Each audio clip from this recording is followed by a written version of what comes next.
రామకృష్ణ పరమహంసే ఒక కథ చెప్తుండేవారు.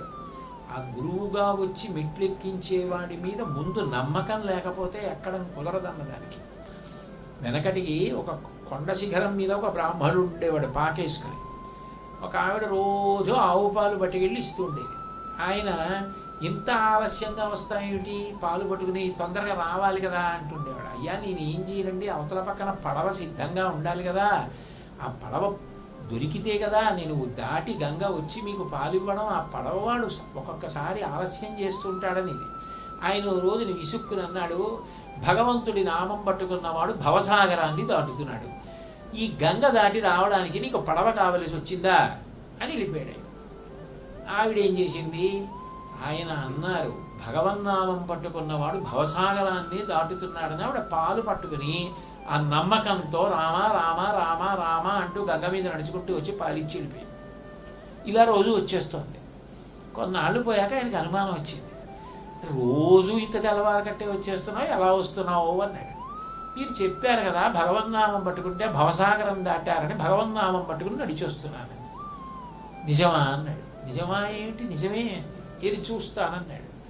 వెళ్ళి గంగ ఒడ్డు నించున్నాడు. ఆవిడ రామ రామ రామ అంటూ నడిచి వెళ్ళిపోయింది.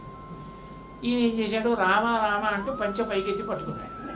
నీళ్లలో పాదం మునిగిపోయింది.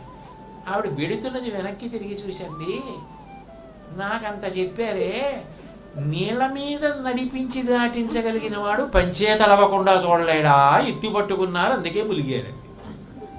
నమ్మకం చెప్పిన వాడికి నమ్మకం లేకపోతే, ఎంత చెప్పిన వాడైతే మాత్రం వాడికి నమ్మకం లేకపోతే, విన్నవాడికి నమ్మకం ఎక్కువ ఉంటే వాడు ధరిస్తాడు, చెప్పిన వాడికి ఉండద్దు నమ్మకం.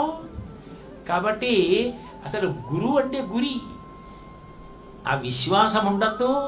కాబట్టి ఆ శ్రద్ధ కల్పించిన వాడు గురువు.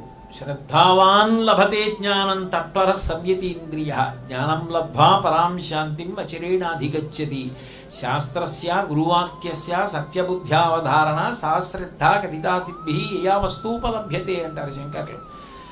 శాస్త్రము చేత చెప్పబడిన మాట పరమ సత్యమో అది నమ్మి అనుష్ఠిస్తే లభించనిది లేదన్న విశ్వాసమును శిష్యుని యందు ప్రోధి చేసేటటువంటి వాడెవరో ఆయనే గురువు.